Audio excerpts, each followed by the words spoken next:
Madame, Monsieur le modérateur, Mesdames, Messieurs, j'ai des conflits d'intérêts, ils sont écrits en dessous. Effectivement, on m'a demandé à partir de quelle valeur de TP il fallait s'inquiéter. J'aurais été ravie d'y aller directement à la conclusion pour vous dire, voilà, quand le TP est inférieur à X%, alors il faut administrer tel ou tel produit. Et vous imaginez bien que je n'ai pas cette réponse, et vous non plus, et puisqu'en réalité, ça va dépendre terriblement des situations et qu'on ne peut pas garder une seule valeur seuil de TP.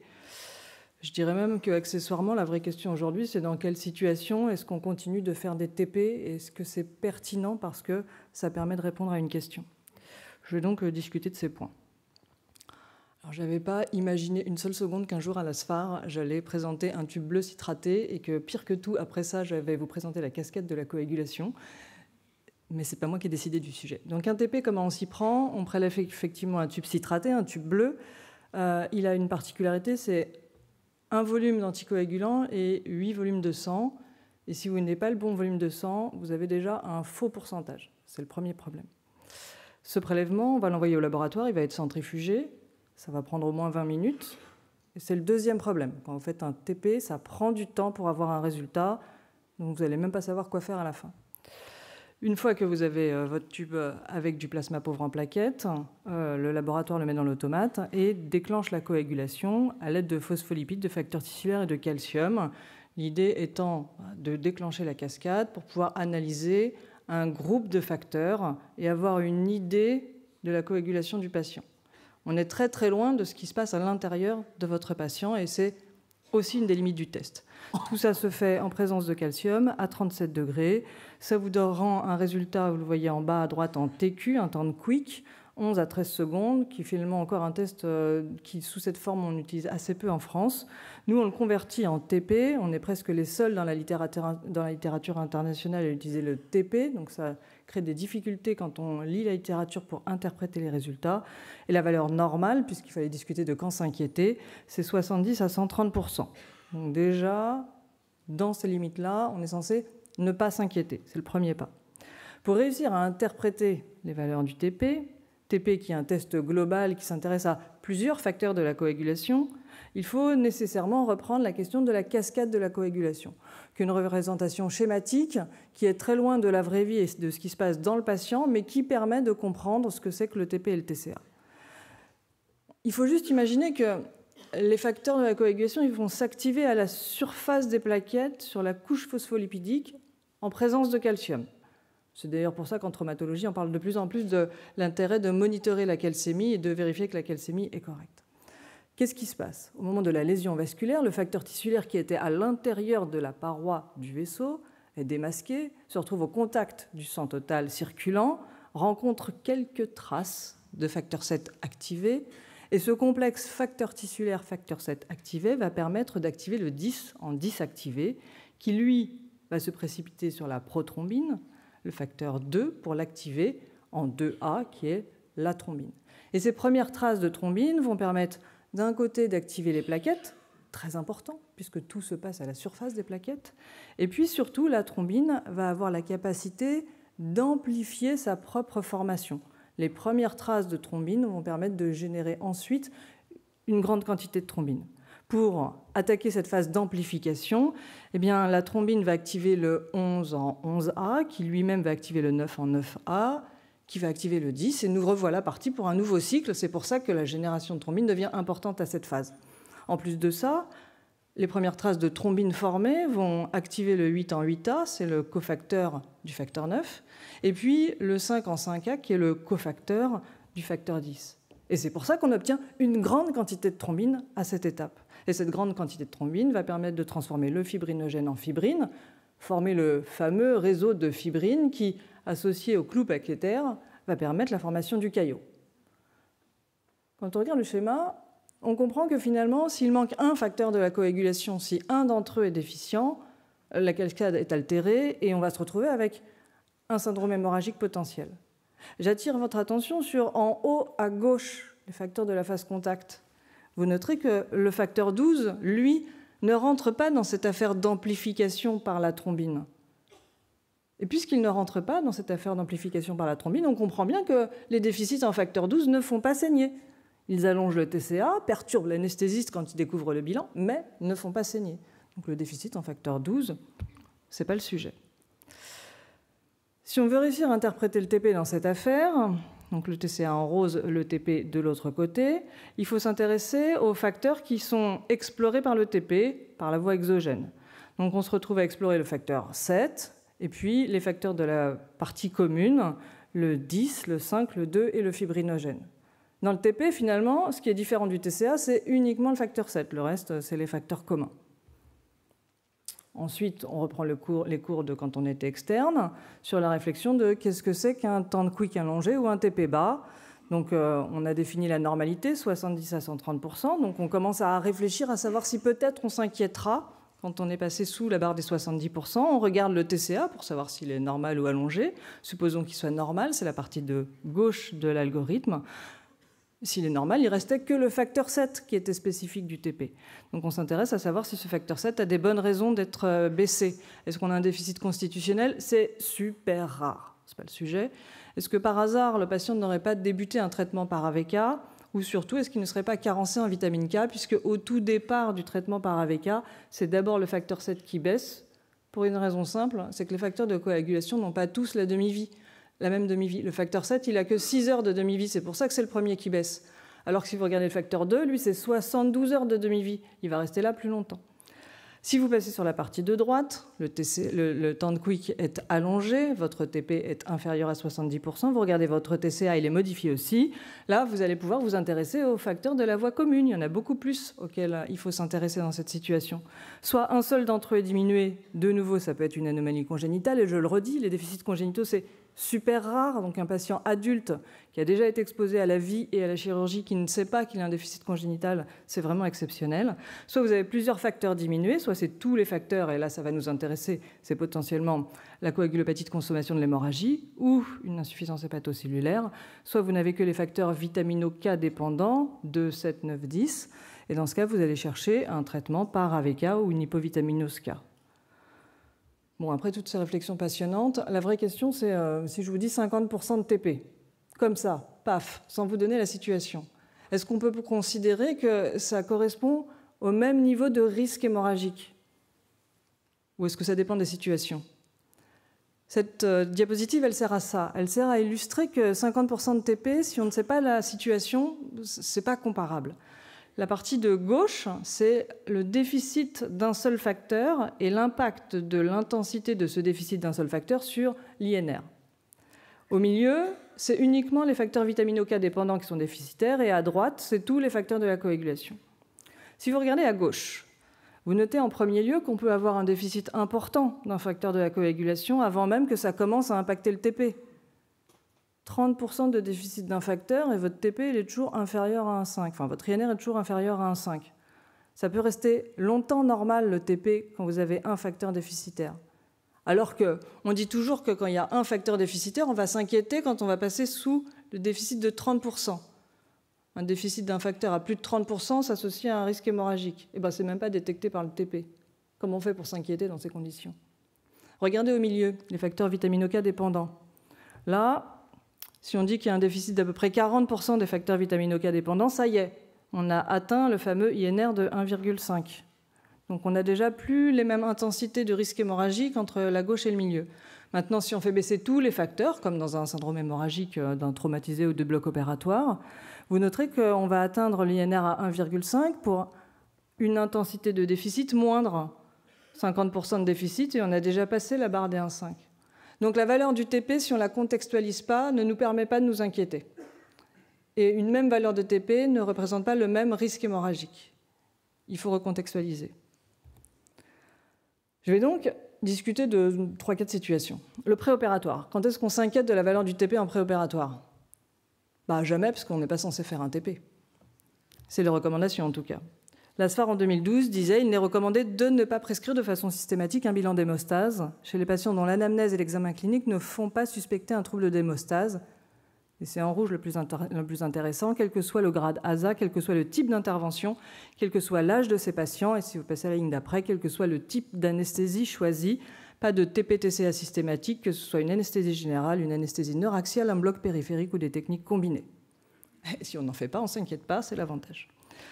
Pourquoi est-ce qu'on n'en fait pas? Parce que ça ne sert à rien, ce n'est pas informatif. C'est-à-dire que si votre résultat de TP-TCA est normal, vous ne pourrez pas éliminer une pathologie à risque hémorragique. Typiquement, vous avez plein de Willebrand avec des TP et des TCA normaux, des thrombopathies. Bon, le TP et le TCA sont normaux là aussi. Les déficiences 13 ne sont jamais dépistés par le TP-TCA. À l'inverse, vous pouvez avoir un TP ou un TCA anormal sans que pour autant vous ayez une anomalie de l'hémostase à risque hémorragique. Je vous ai parlé du déficit en 12 qui allonge votre TCA mais ne fait rien sur le risque hémorragique. Le lupus anticoagulant, l'anticoagulant circulant, autre exemple typique, il n'y a pas de risque hémorragique et pourtant vos tests sont altérés. Donc ça n'a pas d'intérêt, ça ne permet pas de dépister ce que vous cherchez vraiment, qui est un surrisque hémorragique lié aux caractéristiques du patient. Pour trouver ce surrisque, il faut discuter de l'anamnèse personnelle et familiale du patient et il est recommandé d'utiliser un questionnaire standardisé. Je vous l'ai remis parce que nous, on l'utilise de façon systématique dans l'hôpital dans lequel je travaille et il est facile et plutôt rentable. Les questions à poser, c'est est-ce qu'il y a une tendance au saignement prolongé ou des saignements inhabituels ayant nécessité une consultation médicale ou un traitement, une tendance aux échymoses, aux hématomes importants ou très importants pour un choc mineur, un saignement prolongé après une extraction dentaire, un saignement important après une chirurgie pour les femmes, des ménorragies ayant nécessité une consultation médicale. Et c'est l'élément important quand vous interrogez sur les ménorragies, c'est est-ce que ça a nécessité un traitement et une consultation médicale, un antécédent d'hémorragie du postpartum et des antécédents familiaux. Il reste une toute petite part pour quand même des bilans d'hémostase biologiques dans les cas d'hépatopathie, de malabsorption, de malnutrition, de maladies hématologiques.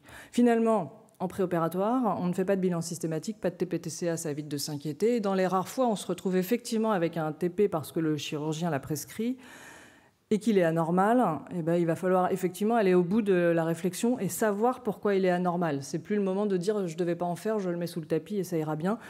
Il faut explorer. La première raison d'un TP anormal, c'est des problèmes préanalytiques, le non-respect du contenant. On a discuté du rapport 1:9 anticoagulant 100, le remplissage insuffisant du tube, un prélèvement hémolysé, une préactivation in vitro de la coagulation. Ce qui veut dire que vous aviez commencé à vous inquiéter, vous refaites un TP pour vérifier et il redevient normal.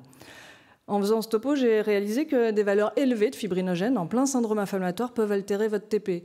Vous avez 6-7 grammes de fibrinogène dans les suites d'une péritonite avec un choc septique, le patient va bien, quelqu'un, par inadvertance, bon, encore le chirurgien, demande un TP, et là, et un fibrinogène, vous avez donc 6-7 grammes de fibrinogène, et bien ce fibrinogène va altérer la réalisation du tube in vitro et potentiellement vous rendre un TP bas, alors même que vos facteurs de la coagulation sont normaux. Donc quand on s'interroge dans ce contexte, une des explications est celle-ci. Pas la peine de s'inquiéter. Et puis ensuite, il faut reprendre cet algorithme et voir pourquoi le TP est bas en préopératoire. Juste un mot des anticoagulants, parce que dans le fond, ils vont impacter le TP. Alors évidemment, les 1VK vont impacter le TP, même si on interprète non pas le TP, mais l'INR. Et ça, on a clairement l'habitude. Plus l'INR augmente, plus le risque hémorragique augmente. Je vous ai remis le tableau juste pour regarder l'effet des AOD sur le TP. Le rivaroxaban va baisser le TP, c'est celui qui aura le plus gros effet comparativement à l'apixaban et au dabigatran. L'apixaban, c'est assez variable et le dabigatran va lui aussi baisser un peu le TP. Mais dans les 3 cas d'AOD, c'est une baisse qui est beaucoup moins marquée qu'avec les AVK. Ce qui fait que ce n'est pas parce que votre TP n'est pas bas qu'il faut être rassuré. Si vous avez un TP quasi normal avec de l'apixaban, pour autant, vous pouvez avoir un niveau d'anticoagulation élevé. Donc le TP, en pratique, est un très mauvais test pour explorer la question des AOD. Si vous avez besoin d'évaluer le niveau d'anticoagulation aux AOD, demandez une concentration spécifique de l'AOD considérée. Quand est-ce qu'on s'inquiète en péropératoire quand ça saigne? Alors effectivement, il faut d'abord que ça saigne pour s'interroger sur la valeur du TP, sinon ça n'a pas de sens. La partie de gauche représente l'évolution du TP en cas d'hémorragie au bloc opératoire, d'hémorragie suffisamment conséquente pour qu'on transfuse le patient en concentré de globules rouges isolés. Donc on le dilue avec des cristalloïdes et avec des concentrés de globules rouges. Évidemment, les troubles de la coagulation apparaissent puisqu'on dilue aussi les facteurs de la coagulation et le TQ, qui est ici représenté, s'envole. Et la partie de droite vous montre que si le TQ s'envole, c'est parce que l'ensemble des facteurs de la coagulation sont altérés, le fibrinogène, le 5, le 9 et le 8. Très bien. Et donc la question c'est, à partir de quelle valeur numérique, dans ce contexte, je m'inquiète quand tous mes facteurs de la coagulation vont baisser par consommation, par perte et par dilution. Et une fois que j'ai déterminé le seuil pour lequel je m'inquiète, la question d'après, c'est qu'est-ce que je fais? Qu'est-ce que je fais comme produit? Du plasma, des produits dérivés du sang, et vous verrez que la question reste ouverte. Donc sur quel seuil je m'inquiète? Je vous épargne les études, elles sont globalement toutes de mauvaise qualité, anciennes, mais globalement les seuils qui réapparaissent de toutes les recommandations sont toujours assez proches, c'est la colonne de droite. Je dirais que globalement ce qu'on retrouve, c'est un TP à 40% et un ratio de TQ à 1,5. L'ensemble des recommandations, à partir des données, et j'insiste, des données très fragiles de la littérature, proposent de passer à l'acte en cas de syndrome hémorragique au bloc lorsque le TP passe sous la barre des 40%. Alors vous allez dire, la difficulté, c'est le temps. Il faut souvent 1 heure pour avoir un TP au bloc opératoire, et entre le moment où on va envoyer le tube parce qu'on est inquiet, le moment où on va récupérer le résultat d'il y a d'1 heure qui justifie encore plus l'inquiétude, et bien la situation s'est aggravée. Il y a des alternatives. Dans les alternatives, c'est les panels rapides. C'est-à-dire que des hémostasiens ont réfléchi à réaliser les mêmes tests d'hémostase, mais en faisant de la centrifugation ultra rapide pour pouvoir gagner plus d'une demi-heure sur le rendu du résultat, avec dans les situations d'urgence des résultats qui sont très bien corrélés à ce qu'ils auraient été si on avait fait tout l'analytique et le préanalytique normalement. Donc une option, c'est de développer avec vos hémostasiens des tests rapides pour les situations d'urgence. Une autre option, c'est la viscoélastométrie. Et la troisième option, c'est de réfléchir à la place du fibrinogène dans cette affaire. Parce que dans le fond, dans le syndrome hémorragique au bloc opératoire, on dit toujours que le fibrinogène, c'est le premier facteur qui va baisser et qui va atteindre des concentrations critiques, en particulier dans les modèles de perte-dilution. C'est celui qui, lorsqu'il passe sous le seuil de sécurité, s'associe à une augmentation du saignement. Et donc peut-être que plutôt que monitorer le TP, dont on ne sait pas très bien ce qu'il représente, et en tout cas qui intègre plusieurs facteurs, on pourrait monitorer le fibrinogène pour définir le moment où on considère qu'il y a un surrisque hémorragique lié au trouble de la coagulation. Néanmoins, ce n'est pas parce qu'on monitore le fibrinogène qu'il faut en administrer larga manu. Les recommandations européennes précisaient bien que, quelle que soit la situation, il ne fallait pas administrer de fibrinogène en prévention. Et que si on devait discuter d'un seuil d'administration de fibrinogène, on restait sur les seuils classiques de 1,5, en tout cas en chirurgie cardiovasculaire, par analogie avec les chirurgies classiques. Et si on voulait monter ce seuil à 2, probablement c'était réservé uniquement à l'hémorragie du postpartum. Voilà, pour le bloc opératoire, on gardera le TP à 40% et une discussion autour du monitorage du fibrinogène. En traumatologie, quand est-ce qu'on s'inquiète? Je suis allée regarder les recommandations de 2023 qui disent qu'effectivement, à l'arrivée d'un traumatisé, on peut monitorer le TP, le fibrinogène et la numération plaquettaire. Sauf que dans la recommandation, ils ne disent pas quoi faire, pour quelle valeur. Bref, ils ne disent pas quand est-ce que je dois m'inquiéter. Je suis allée regarder dans les petites lignes en dessous, dans l'argumentaire. Ils disent que la coagulopathie du traumatisé, on peut dire que c'est un ratio de TQ à 1,2 ou à 1,5. Enfin, ça change de façon très conséquente la gravité de la coagulopathie selon le seuil que vous prenez. Le seuil de 1,5, donc l'équivalent de 40% de TP, c'est un seuil finalement un peu ancien parce que les auteurs à l'époque regardaient le lien entre ce ratio de TQ à 1,5 et ce qui restait comme concentration en facteur de coagulation. Ils avaient bien montré qu'effectivement, c'est quand on passe le 1,5, quand le TQ s'allonge au-delà de ce ratio, que les facteurs de la coagulation passent sous des seuils critiques.